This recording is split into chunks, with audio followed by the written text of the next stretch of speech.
नमस्कार। मंजिल की मुस्कुराहट चैनल में आप सभी का स्वागत है। हमारी आज की कहानी का नाम है बूढ़ी माँ की व्यथा। सुलोचना का शरीर हड्डियों का कंकाल बन चुका है। चेहरे पर झुर्रियों और बुढ़ापा साफ झलक रहा है।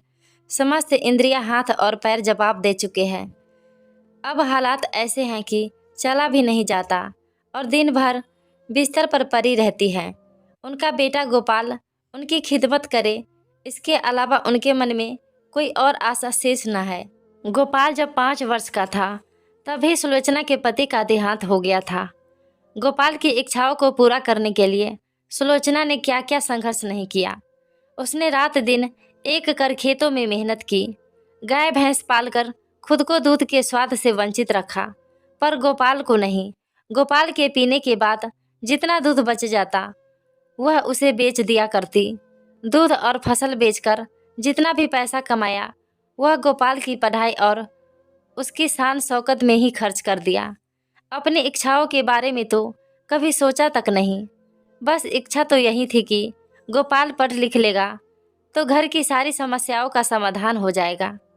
यह कहना बिल्कुल भी गलत नहीं होगा कि गोपाल आज जितना भी काबिल है वह सब सुलोचना की मेहनत का फल है। गोपाल अब माँ के कष्ट और समर्पण को भूल चुका है। वह अपनी पत्नी और बच्चों में इतना खो चुका है कि उसे अपनी माँ का स्मरण भी नहीं रहता। बहू स्वभाव से तीव्र है। सुलोचना को उसकी तीव्रता उतनी न खलती जितनी गोपाल के तीखे शब्द। सुलोचना दिन भर अकेले कमरे में पड़ी रहती है। न तो उन्हें कोई पूछने वाला है और न ही उनके साथ समय बिताने वाला। आज 1 महीने बाद गोपाल ने सुलोचना के कमरे में दस्तक दी है। गोपाल, माँ, सेहत तो ठीक है ना तुम्हारी? सुलोचना: हाँ, एकदम मज़े में ज़िंदगी गुजर रही है। तुम तो देख ही रहे हो, आखिर तुम्हें समय मिल ही गया अपनी माँ से बात करने का। गोपाल, नाराज़ क्यों होती हो? आजकल समय ही कहाँ है, दिन भर काम काज में ही उलझा रहता हूँ। सुलोचना: बीवी और बच्चों के लिए तो समय है या नहीं है, या उनके लिए भी तुम्हारे पास समय नहीं है? गोपाल एकदम तीखे अंदाज में: मैं तुमसे बात करने आया हूँ और तुम मुझसे फजूल की बातें कर रही हो। यह कहकर गोपाल गुस्से से बाहर चला जाता है। माँ एकदम खामोश और करुणा भरी नज़रों से गोपाल को बाहर जाते हुए देख रही थी।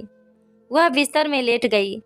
रात का अंधेरा तो छा गया पर उनकी आंखों में नींद ही नहीं है। नींद आए भी तो कैसे? उनके हृदय की व्यथा क्या है इसका अनुमान कौन लगा सकता है? दोस्तों, यह कहानी कैसी लगी हमें कमेंट में अपना राय ज़रूर बताएं।